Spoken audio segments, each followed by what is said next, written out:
দর্শক, ইরান এবং আমেরিকার মধ্যে যে রাত গেল, এই রাতে ব্যাপক মাত্রায় সংঘর্ষ হয়েছে। আমেরিকা তাদের নির্দেশনা মতো ওমান উপকূল দিয়ে একটি জাহাজ হরমুজ প্রণালী পার করার চেষ্টা করছিল, কিন্তু ইরান তাকে বাধা দেয়। ইরানের বাধা বা সিগন্যাল অমান্য করলে ইরান সেই জাহাজের উপর ড্রোন হামলা চালায়। ড্রোন হামলা চালানোর পর আমেরিকা ইরানের বিভিন্ন অঞ্চলে হামলা চালিয়েছে, এমনকি রাতে রাজধানী তেহরানের উপরেও হামলা চালানোর চেষ্টা করেছে বলে খবর পাওয়া গেছে। সেখানে এয়ার ডিফেন্স সিস্টেম অ্যাক্টিভেট করা হয়েছিল।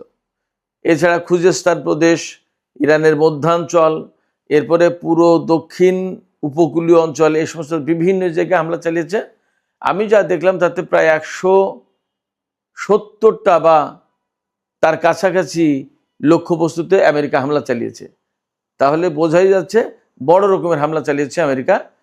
এর জবাবে ইরান কুয়েত, বাহরাইন, কাতার এবং জর্ডানের বিভিন্ন সামরিক ঘাঁটি এবং লক্ষ্যবস্তুতে হামলা চালিয়েছে ইরান ব্যালিস্টিক ক্ষেপণাস্ত্র এবং ড্রোন দিয়ে। এই হামলা পাল্টা হামলার ভেতরেই ইরান হরমুজ প্রণালী সম্পূর্ণভাবে বন্ধ ঘোষণা করেছে। তার মানে সারা বিশ্ব আবার নতুন করে ব্যাপকভাবে জ্বালানি ঝুঁকির মধ্যে পড়ল। কারণ হরমুজ প্রণালী বন্ধ হলে কোনোভাবেই তেল এবং গ্যাসের বিরাট অংশের চালান পরিবহন করা সম্ভব হবে না। এ অবস্থায় পরিস্থিতি আসলে কোথায় যাচ্ছে? এর মধ্যে আমি দুটো মৃত্যুর খবর দিয়ে রাখি আপনাদেরকে। কাতারের সাবেক আমির শেখ হামাদ বিন খলিফা, তিনি 74 বছর বয়সে মারা গেছেন। এপাশে আমেরিকার সিনেটর লিন্ডসে গ্রাহাম, রিপাবলিকান দলের সিনেটর এবং অত্যন্ত উগ্রবাদী লোক ছিলেন তিনিও মারা গেছেন 71 বছর বয়সে।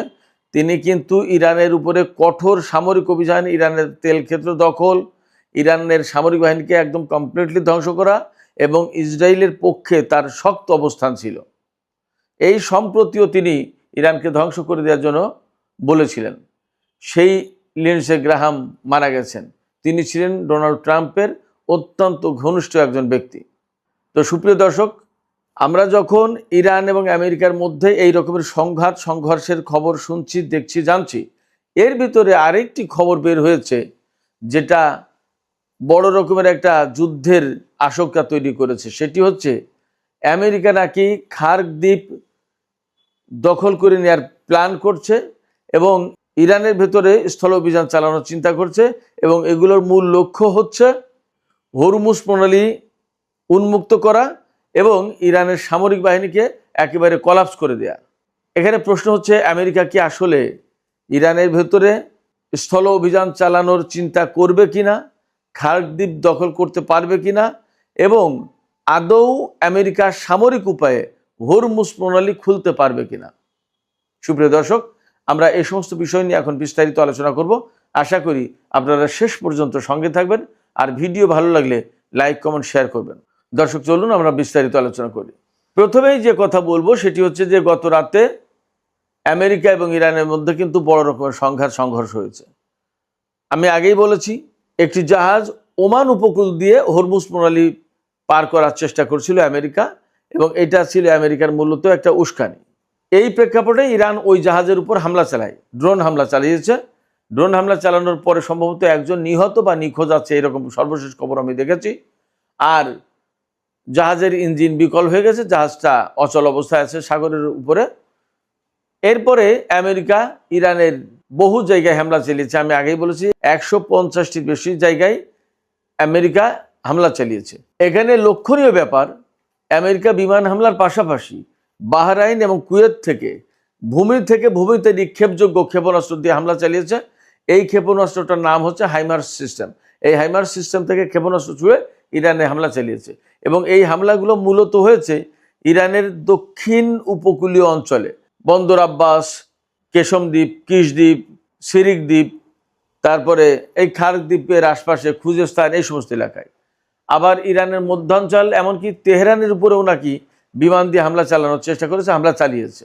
এইরকম একটা প্রেক্ষাপটে একেবারে আলটিমেটলি ইরানও পাল্টা জবাব দিয়েছে এবং পাল্টা জবাবে ইরান কোথায় কোথায় হামলা চালিয়েছে? কুয়েতের মার্কিন বিমান ঘাঁটি, সামরিক ঘাঁটিগুলো লক্ষ্য করে, বাহরাইনে হামলা চালিয়েছে, কাতারের আলুদেদ ঘাঁটিতে হামলা চালিয়েছে। আপনারা সবাই জানেন যে কাতারের আলুদেদ ঘাঁটি আমেরিকার সেন্টকমের এই মধ্যপ্রাচ্য অঞ্চলের সদর দপ্তর।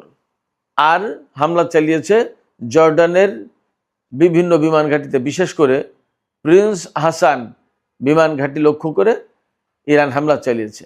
ইরানের এই হামলায় আমেরিকার যে সমস্ত ক্ষয়ক্ষতি হয়েছে তার কিছু কিছু তথ্য এসেছে।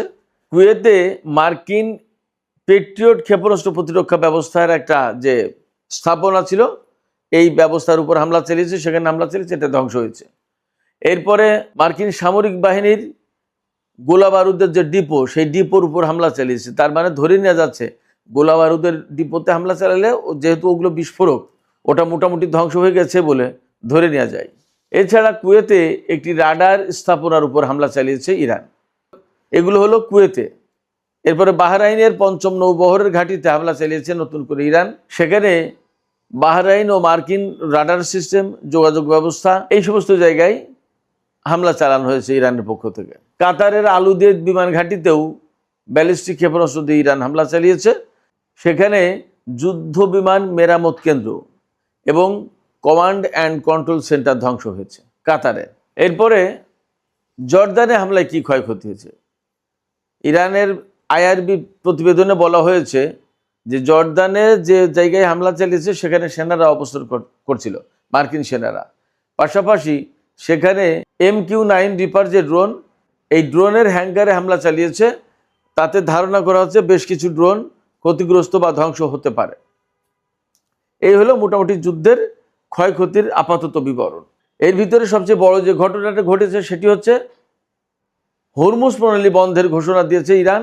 বলেছে আমেরিকা যতক্ষণ পর্যন্ত এই রকমের হস্তক্ষেপমূলক কর্মকাণ্ড বন্ধ না করবে, হামলা বন্ধ না করবে, ততক্ষণ পর্যন্ত হরমুজ প্রণালী আর ইরান খুলবে না। তার মানে দাঁড়াচ্ছে এই হরমুজ প্রণালী দিয়ে প্রতিদিন প্রায় 2 কোটি ব্যারেল তেল রপ্তানি হতো।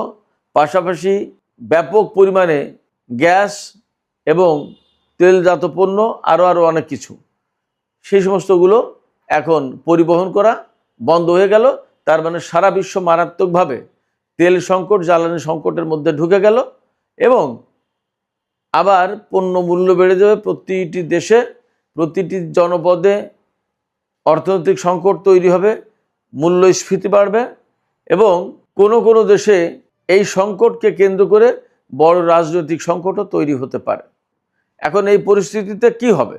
আমেরিকা কি ইরানকে জোর করে এই হরমুজ প্রণালী খুলে দিতে বাধ্য করতে পারবে?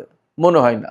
মনে হয় না এই কারণে বলছি, আগে যখন ইরান হরমুজ প্রণালী একদম পুরোপুরি কন্ট্রোল করলো, বন্ধ করে দিল, তখন কিন্তু আমেরিকা সেটা খুলতে না পেরে নানা রকমের চেষ্টা তদবির চালিয়ে, হামলা চালিয়ে যখন খুলতে পারেনি, এমনকি হরমুজ প্রণালীর ধারে কাছেই আমেরিকার কোনো যুদ্ধ জাহাজ, বিমানবাহী রণতরী যেতে পারেনি, তখন ইরানের বন্দরগুলোর উপর আমেরিকা নৌ অবরোধ দিল যে ইরান যদি হরমুজ প্রণালী দিয়ে কারো জাহাজ চলাচল করতে না দেয় তাহলে ইরানের জাহাজও চলাচল করতে পারবে না।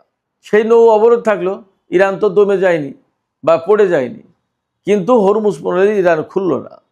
এই যে চুক্তি করে হরমুজ প্রণালী খুলতে হয়েছে, সেক্ষেত্রে ইরানের সাথে যদি আমেরিকা সামরিক উপায়ে হরমুজ প্রণালী খোলার চেষ্টা করে এবং সেইভাবে ব্যবস্থা নেয়, তাহলে সম্ভবত তারা ভুল করবে। এই হরমুজ প্রণালী খোলা তাদের পক্ষে সম্ভব হবে না। তাহলে উপায় কি? তাহলে উপায় একমাত্র ইরানের সাথে কূটনৈতিক অবস্থায়, কূটনৈতিক পন্থায় একটা মীমাংসার ব্যবস্থা করা। এই কথাই বলেছেন পাকিস্তানের পররাষ্ট্রমন্ত্রী ইসহাক দার আজকে ইরানের পররাষ্ট্রমন্ত্রী সাইয়েদ আব্বাস আরাগচির সাথে টেলিফোনে। তিনি বলেছেন সামরিক উপায়ে এই যে দ্বন্দ্ব সংঘাত, এর ভিতর দিয়ে আসলে সমস্যার কোনো সমাধান হবে না। আবার আপনারা সবাই কূটনৈতিক পথে ফিরে আসেন। ইরান বলছে আমরা তো ছিলামই, আমরা তো এত কিছুর পরেও আমরা কূটনৈতিক পন্থায় ছিলাম আপনাদের সবার আহ্বানে, কিন্তু সেই আমেরিকা যদি কূটনৈতিক সমঝোতা না মানে, আমেরিকা যেখানে প্রতিশ্রুতি দিয়েছে যে হরমুজ প্রণালী কন্ট্রোল করবে ইরান, এখন সেই কথা বলার পরে আবার তারা নতুন করে ইরানের উপর হামলা চালাচ্ছে। ইরান যখন হরমুজ প্রণালী কন্ট্রোল করার চেষ্টা করছে তখন তারা স্যাবোটাজ করছে এবং তারা তাতে বাধা দিচ্ছে।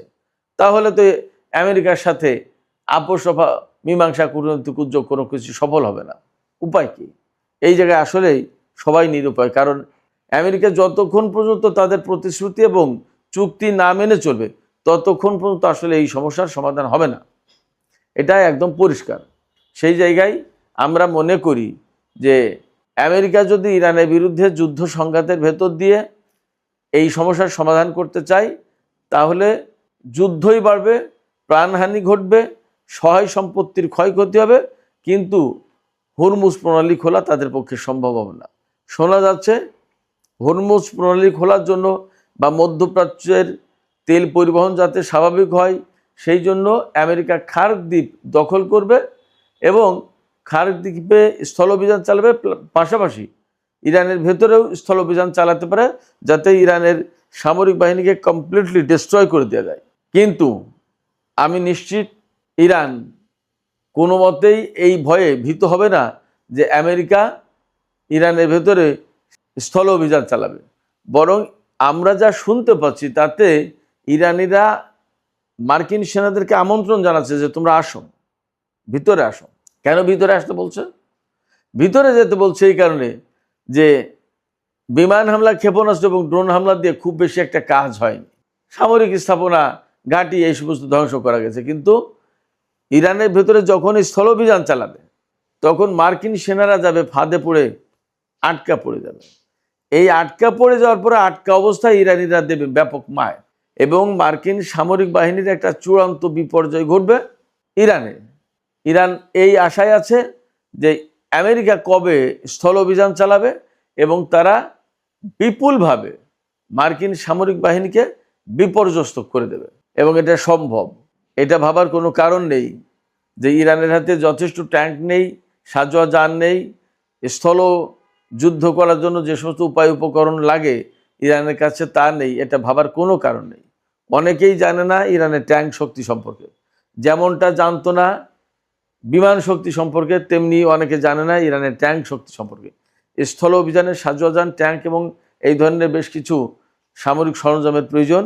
ইরান তা নিজেই উৎপাদন করে, রাশিয়ার কাছ থেকে কিনেছে, তাদের কাছে আগেই মার্কিন কিছু ট্যাঙ্ক, ব্রিটিশের তৈরি ট্যাঙ্ক ছিল, সেগুলোকে সব তারা নিজেরা রিনোভেট করেছে, উন্নত করেছে, আর নিজেরা কারার ট্যাঙ্ক নামে একটা নতুন ট্যাঙ্ক তৈরি করেছে, আরও কিছু কিছু ট্যাঙ্ক তৈরি করেছে, সেগুলো খুবই উন্নত, খুবই ভালো।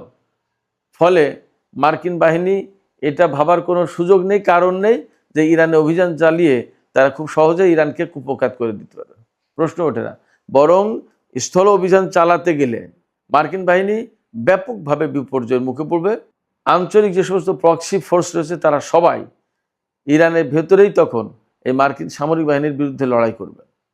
এবং আপনাদের জানার দরকার যে ইরাক, লেবানন, ইয়েমেন এর প্রত্যেকটা জায়গায় প্রত্যেকটা যোদ্ধা গোষ্ঠী স্থল অভিযানে ব্যাপক পারদর্শী, বহু বছর ধরে তারা যুদ্ধ করছে। সেক্ষেত্রে মার্কিন সামরিক বাহিনীর জন্য সম্ভবত ইরান বড় বিপর্যয়ের একটা ফ্রন্টে, ব্যাটেল গ্রাউন্ডে পরিণত হতে যাচ্ছে। সুপ্রিয় দর্শক, এখনকার আলোচনা এখানে শেষ করতে চাইছি। আলোচনা শেষের আগে আপনাদের সবার কাছে জানতে চাই, হরমুজ প্রণালী বন্ধ করে দিয়েছে ইরান, এখন আমেরিকা কি সামরিক উপায়ে এই হরমুজ প্রণালী খুলতে পারবে? আর আপনাদের কি মনে হয় যে আমেরিকা ইরানের ভেতরে স্থল অভিযান চালালে তাতে ইরান পরাজিত হবে, নাকি মার্কিন বাহিনী ব্যাপকভাবে বিপর্যয়ের মুখে পড়বে? আপনাদের মতামত জানিয়ে কমেন্টে লিখতে পারেন। আপনাদের সবাইকে অনেক অনেক ধন্যবাদ জানিয়ে এখনকার মতো আলোচনা এখানেই শেষ করছি। আল্লাহ হাফেজ।